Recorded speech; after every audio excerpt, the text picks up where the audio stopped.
महान मूर्ख सिकंदर भारत की ओर बढ़ रहा था और रास्ते में फारस था। उसने फारसी साम्राज्य को तहस नहस कर दिया, शाही परिवार के सारे पुरुषों को मार दिया। उस आदमी की खोज में गया जो हड्डियों के ढेर के साथ बैठा हुआ था। ऐसा हुआ जब सबसे बड़े मूर्ख सिकंदर का यह सपना था कि वो पूरी दुनिया को जीत ले। लेकिन इतिहास के उस दौर में दुनिया का महत्वपूर्ण हिस्सा भारत था और आज भी है, लेकिन उस समय यह काफी महत्वपूर्ण था। तो दौलत, संस्कृति और धरती पर सबसे समृद्ध देश होने और इन सब चीजों के कारण हर कोई भारत को जीतना चाहता था। तो वो भारत की तरफ बढ़ रहा था और रास्ते में फारस था। तो उसने फारस साम्राज्य को तहस नहस कर दिया, शाही परिवार के सारे पुरुषों को मार दिया और फिर वो आगे भारत की ओर जाना चाहता था। लेकिन फारस को संभालने के लिए उसे एक जागीरदार राजा की जरूरत थी, कोई ऐसा जो उसकी कठपुतली हो और उसके लिए साम्राज्य को संभाले।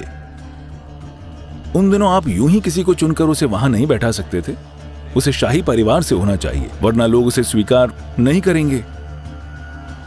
तो वो खोजने लगा, लेकिन दुर्भाग्य से उसने शाही परिवार के सारे पुरुष सदस्यों को मार दिया था।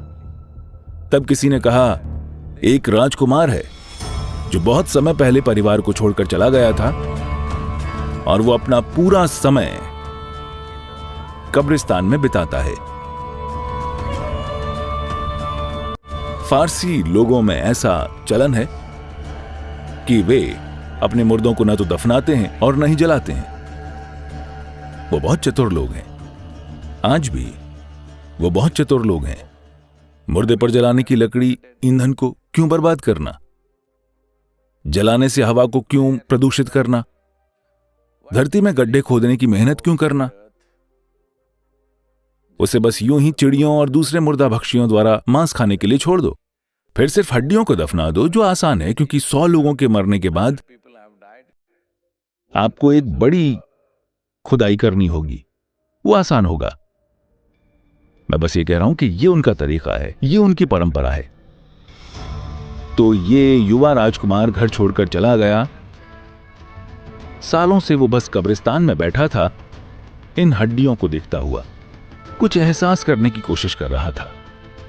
भारत में एक पूरी परंपरा है कि योगी, उनके प्रशिक्षण का पहला हिस्सा है कि उन्हें श्मशान भेजा जाता है, वहां जाकर बैठो और देखो। तो सिकंदर इस आदमी की खोज में गया, तो वो वहां हड्डियों के ढेर के साथ बैठा हुआ था। सिकंदर ने कहा, देखो, मैं तुम्हें राजा बना दूंगा, तुम बस वहां राजा की तरह रहो, मैं हर चीज की देखभाल करूंगा, मेरे सिपाही, मेरे लोग, हर चीज, सब कुछ संभाल लेंगे, तुम बस राजा बन जाओ, सिंहासन पर बैठो, मुकुट पहनो, मैं हर चीज का ख्याल रखूंगा। तब ये राजकुमार वहां एक निराश गिद्ध की तरह हड्डियों को देख रहा था, क्योंकि अगर हड्डी में मांस नहीं है तो गिद्ध निराश हो जाता है। हड्डियों को उस तरह से देखकर उसने कहा, देखो, यहां बहुत से लोग मरे हैं, उनमें से कईयों को तुमने मारा है, और कुछ अमीर हैं, कुछ गरीब हैं, कुछ शाही परिवार से हैं, कुछ साधारण लोग हैं, कुछ ऊंचे थे, कुछ नीचे थे। मैं इन हड्डियों के जरिए पता लगाने की कोशिश कर रहा हूं कि कौन सी हड्डी ऊंची है, कौन सी हड्डी नीची है, कौन सी शाही हड्डी है, कौन सी साधारण हड्डी है, कौन सी अमीर हड्डी है, कौन सी गरीब हड्डी है। मैं समझ नहीं पा रहा हूं, क्या तुम मुझे बता सकते हो? सिकंदर ने इसे देखा, मेरे लिए यह बहुत जटिल है, वो बस छोड़कर चला गया। ये उसके लिए बहुत ज्यादा हो गया था। सबसे कीमती चीज आपका जीवन है और वो खिसकता जा रहा है। आप ये सोच रहे हैं और आसपास जो नाटक चल रहा है उस पर चर्चा कर रहे हैं। समय निकला जा रहा है। अगर आप समय को रोक सकते और चर्चा करते कि किस तरह से आपका पति ठीक नहीं है, तो हम वैसा कर सकते हैं। लेकिन समय निकला जा रहा है, लेकिन हम ऐसी चीजों में समय लगा रहे हैं जिनकी हम परवाह नहीं करते।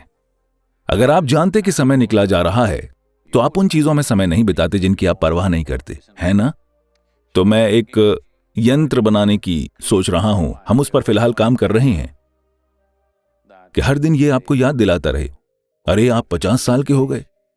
समय की रेत का 50% जा चुका है और ये जैसा कि आप देख रहे हैं ये बस चलता जा रहा है।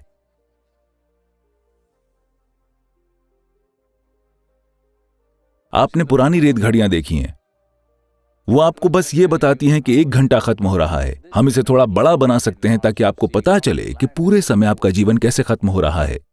क्योंकि अगर आप बैठते हैं तो वो चला जाता है, अगर आप खड़े होते हैं तो वो चला जाता है, अगर आप कुछ शानदार या आप कुछ बुरा करते हैं तो वो चला जाता है, आपने कुछ नहीं किया तो वो चला जा रहा है। समय और जीवन की यही प्रकृति है।